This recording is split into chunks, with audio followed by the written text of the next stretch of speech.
Poa mwanangu, vipi? Fresh ndugu yangu. Poa kabisa. Fresh mwanangu. Oya, mbona ulikata? Mwanangu hata michongo sikuoni sasa hivi mwanangu. Michongo nipo. Sema nimetoka zangu nini?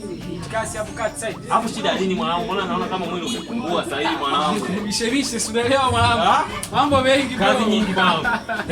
Bisha mingi mwanangu. Mwanangu hatari sana. Kweli mwanangu. Unarelate sana. Sema mwanangu hata simu zako sasa hivi sizioni yani mwanangu. Muda na kupigia okay. Poteza mzee. Nimepoteza kuhusu naona sasa hivi niko na kisuswatu hivi. Kweli mwanangu. Kubwa. Sema nini mwanangu? Wewe hatari sana bwana. Kwa nini mzee? Hadi mwanangu unajua nini mwanangu? Nakupigia hata simu zako yani okay yani pale jamaa anasema jamaa ukajipata ni sasa hivi mwanangu anakula madini mwenyewe ni. Sio hivyo babu. Sema mitikasi tu mambo kibao nini tunaelewa. Sema mwanangu. Unaona kama kuna swala fulani hivi mwanangu afu unataka kuliweka sawa mwanangu. Unaona?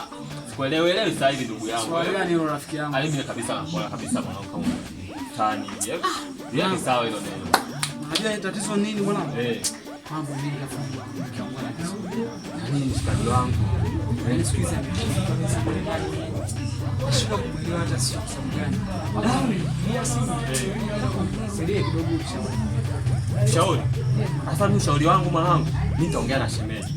Nitamweka sawa chini. Nitaongea naye. Maana yule shemeji yangu alafu kama dada yangu tena wa nyumbani yule. Wa nyumbani kabisa yule. Kwa hiyo mimi namweka chini pale, naongea naye nini? Anakaa sawa, unaona? Sema unajua nini? Unajua hizo siku mbili tatu, yani kuna siku yani mnakaa sawa kwa siku mbili tatu mara mmeanza kugombana. Yaani kuna muda kama simuelewa na kwa kama kinyonga. Sile ndugu yangu tatizo nini? Alafu nikikata tukae chini kwa kutazungumza. Yana anakuwa mkorofi, anaruka sauti inapanda juu. Aniheshima kama mimi mumeo yani mwanangu. Afu rafiki yangu, mimi nakuelewa sana. Wewe yani wewe ni tumpole sana nini? Muonekano wako yani hauna fujo. Mimi lazima tunajua mke wako ndo mkorofi. Mimi najua tu mke wako ndo mkorofi. Kwa hiyo mimi nitaenda kukaa naye chini, nitaongea naye, nitazungumza naye. Hayo mbona yote ataisha hayo. Ondoa shaka ndugu yangu, ondoa shaka kabisa. Ondoa shaka ndugu yangu, ondoa shaka kabisa hilo swala. Mwanangu sasa sikiliza unajua nini? Hebu jaribu kama wewe rafiki. Hebu kajaribu asipata kuongea naye mwanangu, ndio shemeji vipi mbona kama sielewi. Hebu kuweka kama mambo sasa sina mali mwanangu ndani ya nyumba yangu. Sasa kwa hiyo wewe sasa hivi unaelekea wapi?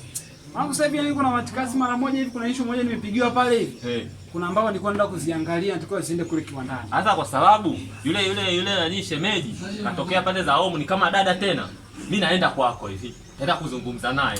Nitakaa naye chini, nitaongea naye, yote ataisha. Au si? Basi mwanangu hamna ndo mafanye hivyo au sio? Sawa sawa. Nakuaminia mwanangu. Haya kaka. Basi poa, ngoja mwanangu nikajiandaa ndani nipige chai kidogo nipige maji. Haya noma. Niingie hivi sasa au sio? Sawa sawa. Hamna noma. Basi poa. Poa poa.